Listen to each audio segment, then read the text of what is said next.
Hello எட்லிங்ஸ், இன்னைக்கு நம்மளோட வீடியோவில் நம்ம பார்க்க போகிற வெண்ட் என்ன அப்படின்னா,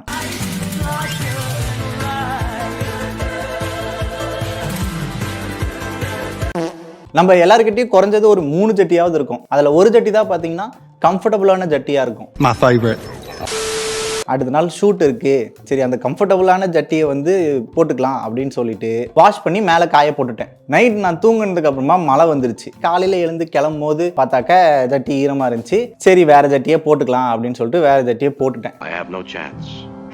சரி ஆஃபீஸ்க்கு டைம் ஆகிடுச்சு, சரி கிளம்புவோன்னு சொல்லிட்டு கிளம்பி வண்டி எடுக்கலான்னு போனால் வண்டி டயர் பஞ்சராக இருக்குது. என்னடா வண்டி டயர் பஞ்சர் ஆகுது, சரி ரேபிடோவில் புக் பண்ணி போயிடலாம், டைம் ஆகிடுச்சு அப்படின்னு சொல்லிட்டு ரேபிடோ புக் பண்ணுறேன். நானும் ஒரு அரை மணி நேரமாக புக் பண்ணுறேன்.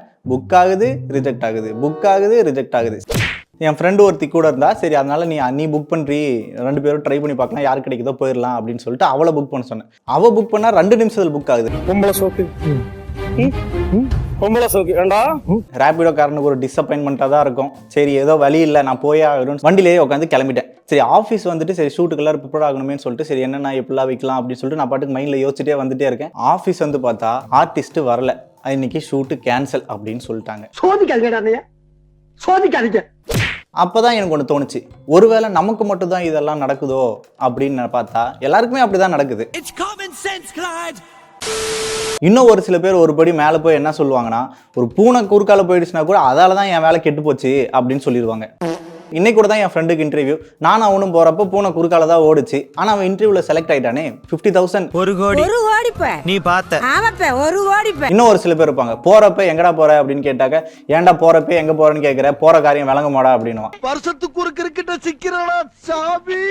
ஏன்டா நீ ஒழுங்கா வேலை செஞ்சா போற வேலை ஏன்டா விளங்காம போகுது. ஸோ நான் என்ன சொல்கிறேன்னா, நம்ம ஒன்றும் ஹீரோஸ் கிடையாது. நம்மளை சுற்றி தான் உலகமே சுற்றுது அப்படிலாம் எதுவுமே கிடையாது. அது பாட்டுக்கு சுற்றுது, நாமளும் அது கூட சேர்ந்து சுற்றிட்டு இருக்கோம்.